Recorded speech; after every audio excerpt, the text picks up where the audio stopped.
السلام علیکم ګرانو کتونکو زم تفهیم ګرانو کتونکو دلته کې خټ کلی کې دی پم باندې ولاړم ټوټل او ما سره دلته کې ګڼ تعداد کې د چنګچي رکشو والا دي ترانسپورت والا ترانسپورت مرګري دي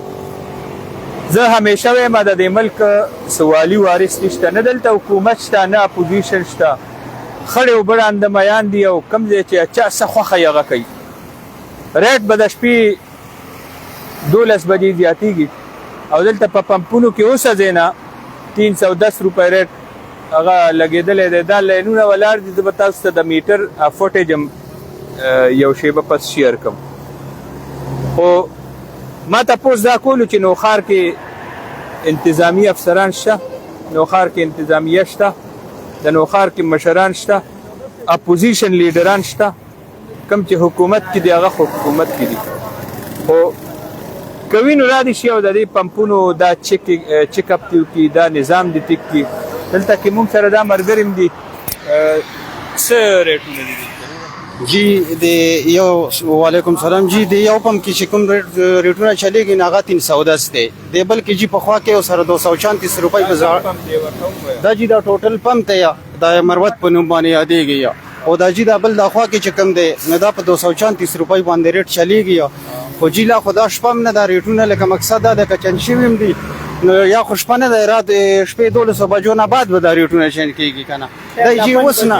دای وسنه جی پنځ نه راشالي لینونه لګیدلی ګاډي خلک ټول په تکلیف دي او که سبب یا مونږ جی دی ډرایوران دغه سره سوارلو ته دغه شو چې 10 روپۍ کرایه مونږ سیوا کوو مونږ پسې ډنډې راغستې وي مونږ د پاره حکومت شته او د داران شته او د دې لپاره هیڅ قانون او صدقه نشته مونږ جی اعلی حکام ته دا خواسته چې مهرباني دی وکړي را دي شي او د انکوایري دی وکړي د پته دی ولګي چې را داسې حساب کتاب دا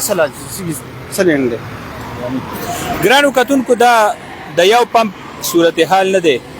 ما ته تیر یو غنټه کې د مختلفو علاقونو ټلیفونونه او اطلاعګانې را رسي د پمپونو باندې عمده صورتحال دی او خپل میټرو باندې ریټونه زیات کړي دي او د دې نه پس کې کمی مونږ سره دا په میډیا او په دغه به هم ورکو ډیپټي کمشنر صاحب له پکار دي چې هغه ټول افسران په دې پمپونو باندې وګرځي چې د حکومت مقرر ټایم نه مخکې